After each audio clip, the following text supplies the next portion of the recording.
Hello, everybody, and welcome back to the TNE.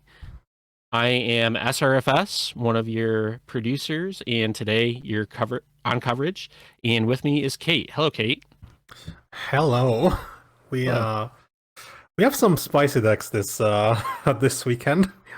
Yeah, it is the last expedition event of the current format before the new set comes out, and also for a while in TNE. Before we jump into the deck list, I just want to point out with our schedule that the next 3 weeks of TNE after this will all be thrown. We will not be rotating back and forth.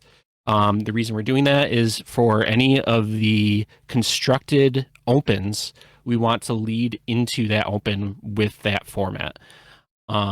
Yeah, so it will be a while before we see Expedition again. We'll come back after the Throne Open and then focus on Expedition in the new format. Well, when we come back, it'll be a fresh new format, hopefully, and that'll be all the more exciting. Absolutely. Plenty of cards rotating out. Maybe we'll get markets in Expedition again. Who knows? Um, but yeah, let's look at some of these decks. Kate, you thought these decks were pretty spicy looking. Do you want to start with Cananada's deck? Oh yes, Canada's deck. They're running a quest deck here. This is a mono primal deck that is not running a full playset of permafrost, which is to start with fantastic. We have a single copy of Runic Transformation. Do you know what Runic Transformation does? Offhand, no. If I weren't looking it up, I would not. It is a one power fast spell that transforms two of your units into each other. That is amazing. Are there other fast spells that can pretend to be, or will that be like a giveaway? Oh, there's ice bolts and stuff. Yeah, that's a nice thing to like trap somebody with, right? They don't know it's coming, and then like if you get the exact situation, you might blow them out. No one expects the ring transformation. I certainly wouldn't. Absolutely. I like seeing dynamite. That seems fun as a win condition, and yeah, there's all kinds of cool stuff going on here. I would like to point out the full playset of Iron Ursa, which I think is a super underrated card and a really sweet Absolutely. card to play with. Particularly when you stealth it with Intrigue as a 5 power unit, because there aren't a lot of options there. Like people are mostly gonna think you're just playing Jiffy and trying to be cute. Mm. Yeah, if you're just anticipating as a Jufi and you point a kill spell at it and then it gets negated, that could be a huge blowout.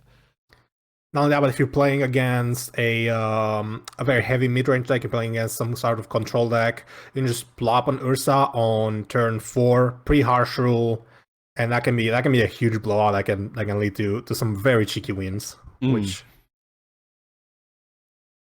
we might But see some of. we might see some of. Yeah, speaking of, there is a harsh rule in the opponent's deck. There's a Uh, single copy of harsh rule. yeah.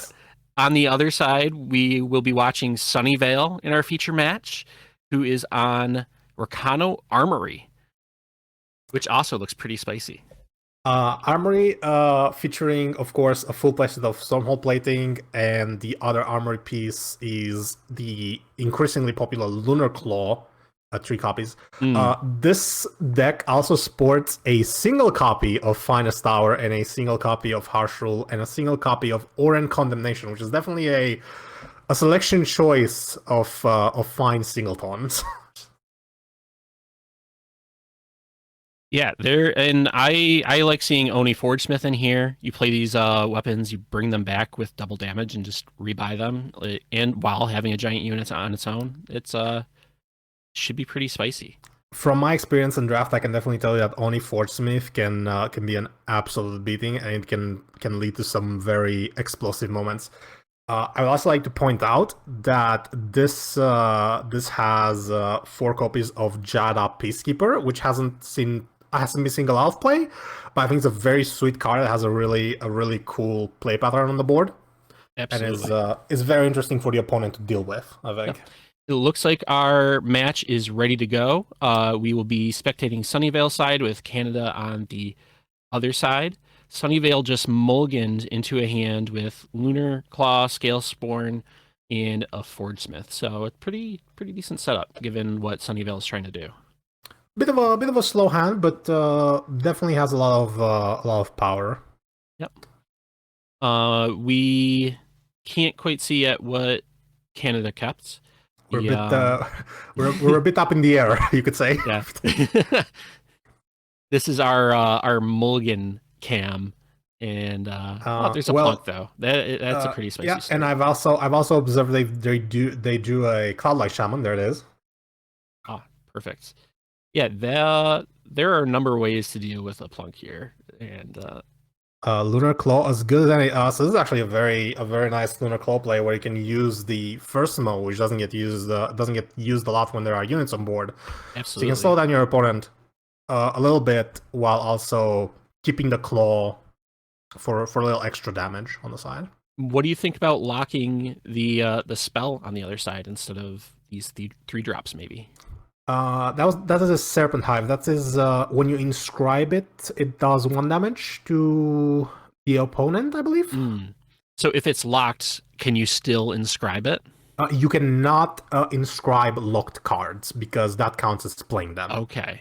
Yeah, so the inscribe would have killed this weapon and unlocked the lock effect anyway. Yes. I don't think overall it's a super high value play. You are very likely to lose this Lunar Claw without a lot of value anyway, unless the opponent is gonna play another plunk into it, maybe. Mm. Did you catch what Canada just drew? They have just played versus your armory deck. This is rough. That is the counter. The Oh man. hard counter. Yeah. I mean, technically, Sunnyvale can still play weapons. They will only have 1 health though. So if you're playing a plating, you can only kill that one thing. But I don't know. Maybe it. Look, removal is removal. It doesn't matter if you deal like 5 damage to your face each time you use it. Yeah. And Sunnyvale has a pretty standard Justice mid-range plan going on. So it's not like Sunnyvale is just relying on giant recurring relic weapons to win. Canada also has a relatively slow hand, so Sunny can go on the offensive here with the Jada, which is very very good in this kind of board. I feel. Mm. Yeah, Jada is going to be bigger than anything for a while. Iron Priestess. Sunny is running the full playstyle of Iron Priestess and Styre's Eyes, which also makes all of their units quite good on the beatdown. Again. Yeah, it's actually pretty interesting because Sunny's deck has this big high end, but it has a fairly aggressive side of the deck too. I wonder how often that comes together. Like, how do you feel about running these decks with two kind of disparate plans going in at the same time? Well, I feel in a way it's a pretty traditional mid-range strategy, and really just hope to draw the right half of your deck in the matchups that matter, and not draw the wrong half. Absolutely. And it's you're working trading here. You're trading this versatility for power, really. Yep. So Sunnyvale pretty much has everything on the board. There are these lunar claws that are some more removal, but Scales on Patrol doing absolute work. Definitely one of the more powerful cards printed in recent memory. Definitely. Huge standout from the new campaign. Well, not so new anymore, but another power for Sunnyvale here, so we're just gonna keep pumping our units, and yeah, even if Cananada starts blocking, it's the Lunar Claws can come down and start cleaning the board a little bit. mm-hmm. You can't even really block this Jada because that just ramps even more and gets more empower triggers. Canada also has an Ice Bolt in hand, which is also quite awkward into the Scalesworn Patrol board. You have to kill the Scalesworn first, and then that would not trigger the empower. Is that correct? I believe in the latest revision of how Ice Bolt works, Ice Bolt does trigger empowers. Even of the thing it's killing. That's right. Yes, I believe that Ascendant, for example, will draw a card right. when it is killed by Ice Bolt. That's right. I forgot about that one. That is makes it extra awkward. So we Ooh, thought we thought that's a Canada had big the heads swing right up. there. Yeah, that thicket trap we were so excited for, and it is just doing nothing against these giant units. Um, Well, like I said previously, when you're in a mid-range deck with a bit of a disparate game plan, Sunny just happened to draw the really aggressive part of his deck that Thicket Trap is just not very effective against, and this is where you see the raw power that these cards have.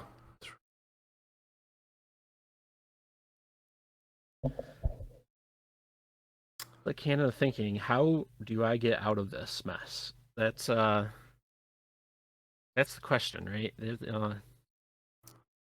Yeah, I think unfortunately you have to get rid of the Scales on Patrol. This might be unfortunately be too little, too late. Yeah, and there we see the Scales on Patrol trigger. I mean, it's not like Canada can't stall for a little bit. You'll be losing a bunch of units. I don't know if Canada has anything in the Uh, deck that would really help though. Them missing the sixth power is not great either Mm, because they could put a lot more pressure on the board and be able to start blocking these ooh. huge units that Sunyveil has. Do you catch how big that Varbuck was before it went in hand? Like it will not Oh dear. use that multi-faction clause against these primal decks floating around today.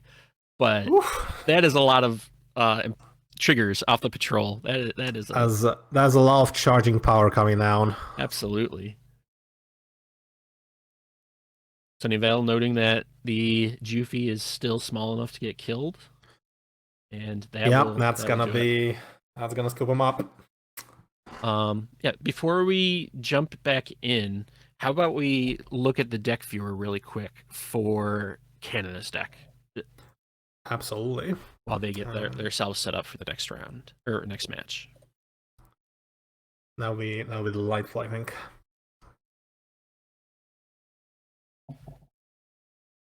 Okay. That is why we did not have our deck viewer. Sorry, folks. We'll get the error sorted out between rounds. Um, thank you. I'm Yeah. I'm having a quick manual look.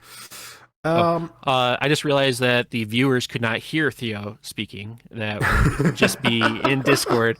Theo, there was a technical issue with the deck viewer. That is why we did not see it before the match. that feeling when the mic is not hot enough. We can't pick you up, Theo. Where are you? Anyway, there are some other spicy decks too. There are a pair of other mono primal deck. I believe this is Team Misplay. Having some fun with this final format. There's a mono shadow deck running around and a mono time deck. Other than that, there's Is this Team Misplay's way of telling us that the secret format breaker was TPS this entire time? maybe yeah.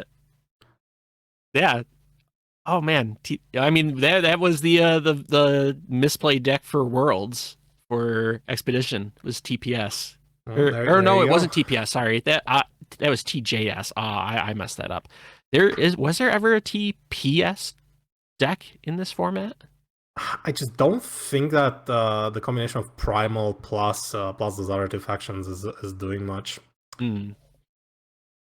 Oh, it appears we have our second match already on. Looks like Canada must have mulled, and unfortunately, with a lackluster hand, while Sunnyvale is going to come swinging right out of the gates. Well, they do have a little bit of fuel to hold on with that Ice Bolt and Hidden Crusader, but Hmm. this is just a really solid hand for Sunnyvale. You got the free scout of Star's Eyes, which gets backlashed, which Wow. is actually kind of a really good play, unknowingly against this hand by Sunnyvale. Yeah, it's Sunnyvale really wants that power for the Scalesworn to pump things up and play some of these bigger cards. Right? Sunnyvale wants to be playing power every turn, at least until hitting the 8 for the big relic weapon. Yeah, unfortunately, Canada really wants a permafrost here instead of ice bolt. Mm. Yeah, that ice bolt going onto the Jada, which basically makes the Jada fulfill its functions either way, and gives Sunyveil access to the much needed first fire influence, Mm. which Thankfully, lets them play Furious Magnaventrix right on time here, or or get it's still, Skeleton Patrol going. yep, Yeah. still gonna play the Scale Sworn, still gonna get that moving. Main Adventures doesn't really have anything that it cares to stun, and it would be putting a bit of pressure on the play out into play. But I think I like getting these empower movements Yeah, going. I think you inscribe here and just keep the Empower train going. Absolutely. Especially if you suspect that the stealth unit is a Juffy that you can easily destroy with a Lunar Claw. Well, that's the risky thing. It's those Ursas that you pointed out. If that's a Ursa on 5, that's a 5/4. You would have to pump it. Well, I'm sorry, I was mistaken. You'd have to pump it either way with the Lunar Claw. Yeah, yeah. The Ursa unfortunately does not make as much of a difference as we would have hoped. I suppose Sunnyvale doing Canada a favor here, not letting their reckless bear attack.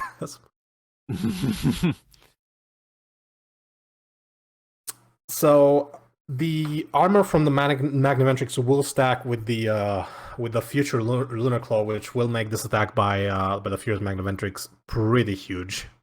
Absolutely. The oh, that's a pretty spicy one. Oh. And Sunnyvale just keeps drawing power, exactly what they need in this board situation, really. Now, do you hold that or do you use that to empower, which you can make the Magnaventress 4/6, which just eats that Ursa for free? I absolutely think it's the correct play to use the power here. Not only does it give you another Skeleton Patrol trigger, but it also gives you an extra 2 armor, which just makes the Magnaventrix basically they have to chump right now every single turn, Mm-hmm. and it basically puts your opponent under the abyss. For people familiar with Magic and chat. Notably, on the other side, though, there is this the flying 5/6, and Canada with nothing really else to do can spend power to whittle away at this armor. Um, but I don't know. It's probably too little, too late with Canada already down to 11 health. This is Yeah, exactly. It's just a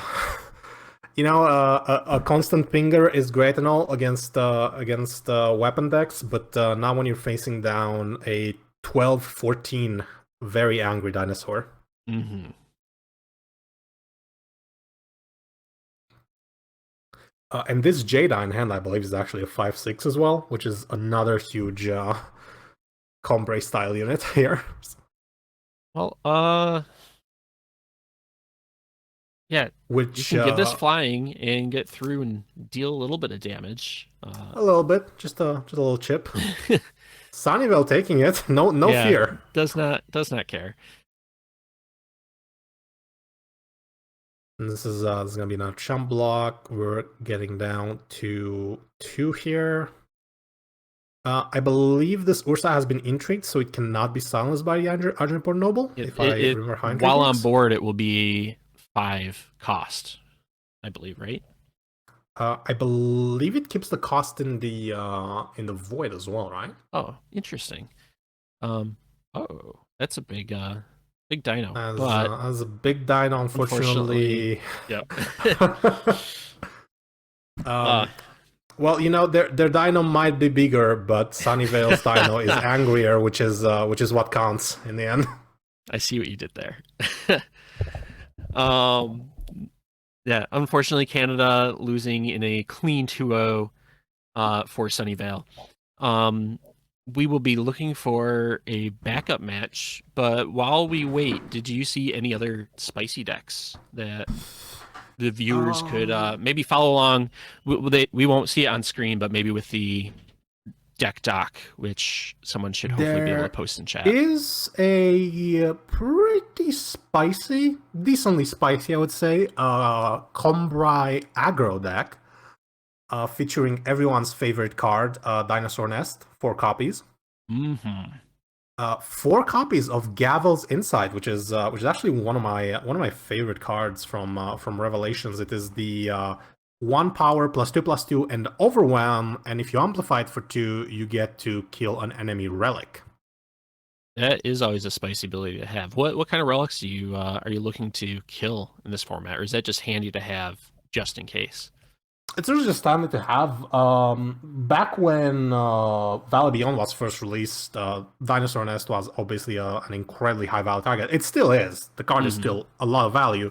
Obviously, plating for the decks that go late and want to close the game with that card, it can be really awkward for you just pump the unit they were gonna attack and just take their toy away.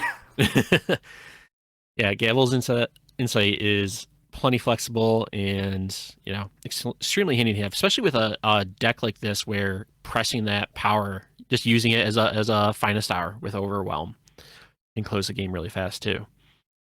Absolutely. Let's see, Javans are interesting with the Dinosaur Nests. They can pump those tokens as they come out. Yeah, and then you kind of your standard Justice package: Helena, Scalesworm Patrol, Magnaventress, little Hojin at the top end.